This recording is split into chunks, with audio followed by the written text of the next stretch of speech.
মাত্র, কারণ সরকারের পুলিশের 1971 সালে রংপুরে আলবদর বাহিনীর কমান্ডার ছিলেন এটিএম আজহারুল ইসলাম। অভিযোগ রয়েছে রংপুরের ঝাড়ুয়ার বিলের গণহত্যা চলে তার নেতৃত্বেই। ওই গণহত্যায় 1225 জন নিরীহ গ্রামবাসী নিহত হয়। এটিএম আজহারের বিরুদ্ধে আটক, নির্যাতন, লুটপাট, অপহরণ, ধর্ষণ, হত্যা ও গণহত্যার মতো 9 ধরনের 6টি মানবতাবিরোধী অপরাধ রয়েছে। 71-এর 24শে মার্চ থেকে 16ই ডিসেম্বর পর্যন্ত চলে তার অপরাধমূলক কর্মকাণ্ড। তার বিরুদ্ধে 6টি অভিযোগ সন্দেহের ঊর্ধ্বে প্রমাণ করতে সক্ষম হয়েছি।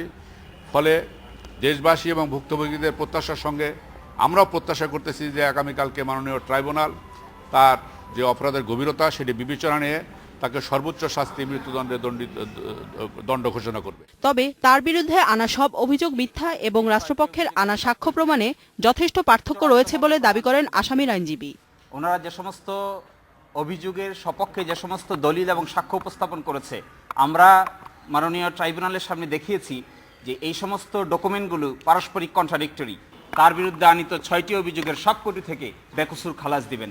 এ মামলায় রাষ্ট্রপক্ষে 19 জন সাক্ষ্য দেন এবং সাফাই সাক্ষ্য দেন 1 জন।